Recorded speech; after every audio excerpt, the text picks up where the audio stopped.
Regiane, eu vi que o seu caso foi um pouco diferente, né? Você, na pandemia, você notou a diferença dos estudos em casa, quando você começou a acompanhar de frente realmente o seu filho, e a diferença que isso fez na vida dele, né?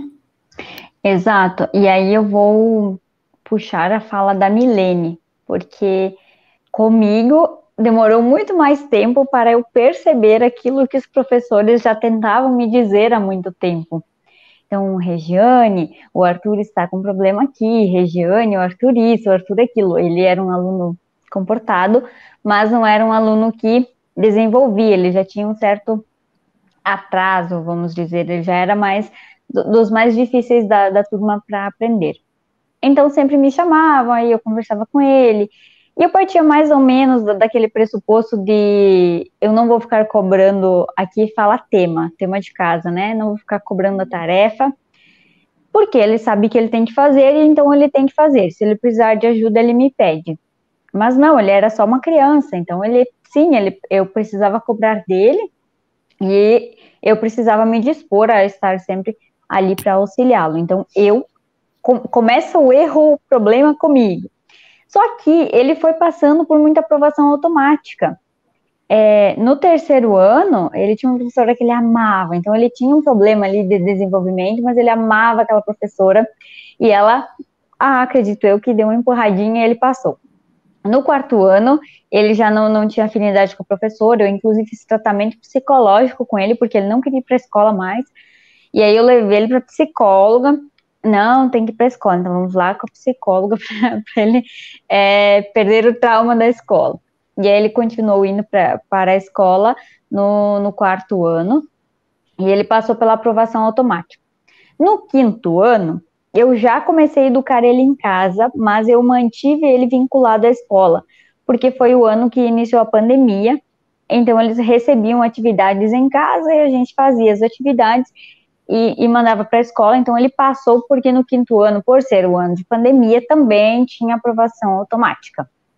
Só que o que me motivou a começar a educação domiciliar foram duas coisas. Primeiro, eu vi o problema do meu filho, e segundo, eu estava começando a estudar sobre educação também. E aí eu estava começando a estudar sobre educação, de repente eu vi que ali eu tinha um problema em casa. E quando eu comecei a fazer essas atividades da escola com ele, porque daí vinha tudo para casa, né? Eu comecei a perceber que eu fazia uma pergunta para ele sobre o conteúdo, ele sabia me responder, que fosse uma frase, mas ele não sabia escrever aquela frase, no quinto ano do fundamental. E aí eu não entendia por quê, né? Achava que era preguiça, sei lá, que ele era esquecido, que ele esquecia o que ele tinha que escrever. E enquanto isso eu fui estudando, porque como disse a Milene, é um trabalho de estudo. Então o pai precisa se autoeducar primeiro, e é árduo, porque a gente precisa se autoeducar para depois aprender a educar a criança.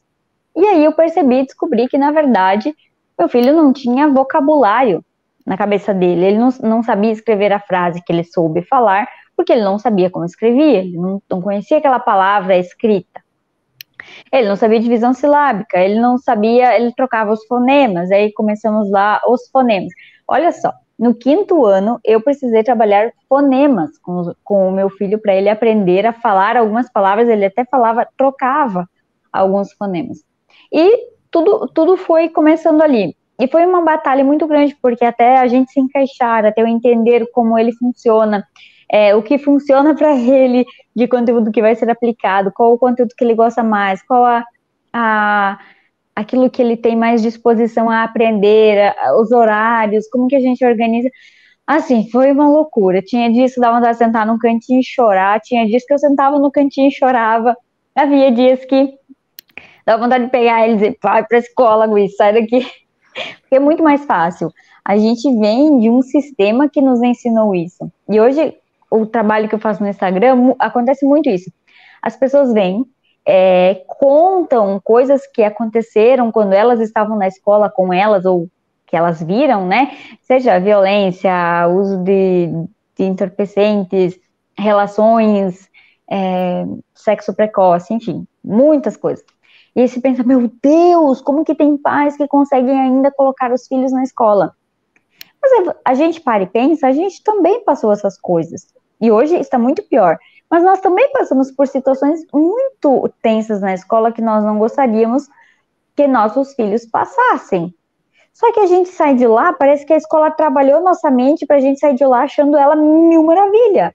Assim, qual a criança, qual o aluno que gosta de ir para a escola?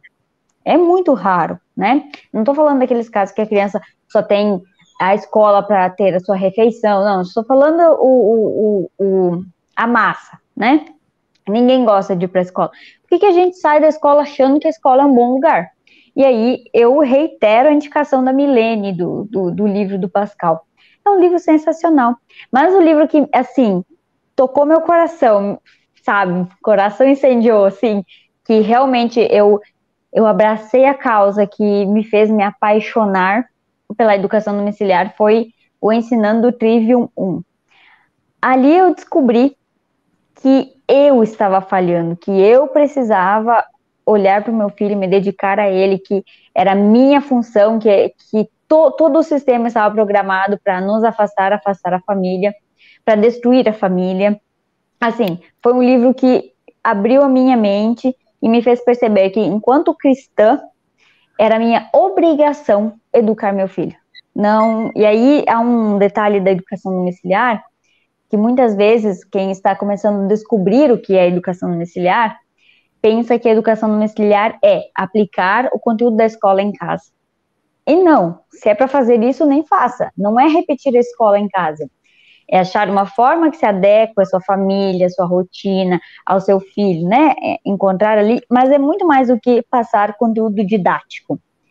É a formação integral de um ser humano, é formar todo o seu filho. Então, eu estou falando isso porque uma, porque as pessoas às vezes acham que é só repetir a escola em casa, e outra porque há muitos pais que não podem fazer a educação domiciliar, e aí se sentem desesperados, não sabem o que fazer, mas ao mesmo tempo não assumem, como já foi dito, o after schooling. Então, às vezes a gente não pode fazer educação domiciliar integral, mas você pode, e é nossa responsabilidade, educar os nossos filhos integralmente, em todas as áreas da vida dele. E isso a gente não faz só no horário em que ele está na escola, é muito mais abrangente. É dispondo de tempo para essa criança, é se importando com ela, é vendo-a, né? E vendo a nossa responsabilidade de formá-la, de instruí-la no caminho em que deve andar. Então, a minha história de como eu comecei a educação domiciliar é bem recente. E assim, é bem recente, aí eu fui processada, daí depois teve a história de ser processada, e foi o processo porque eu sou advogada também. Então, foi o processo mais rápido que eu já vi na minha vida. Todos os outros processos parecem assim, meu Deus, é um parto para aquilo andar, sabe? Mas esse processo assim, ó, voou, foi muito rápido, e por isso que estou aqui hoje, por ter divulgado essa situação. Por quê? Porque há muitos pais que teriam tempo, teriam disposição, gostariam muito de fazer isso, mas temem o judiciário. E com toda razão, porque a gente vive em um país em que a insegurança jurídica é gigantesca. Então, realmente, a gente não sabe até que ponto se pode ir, até que ponto determinadas ameaças e advertências podem ser efetivadas ou não. E esse é um resuminho da minha história com a educação domiciliar.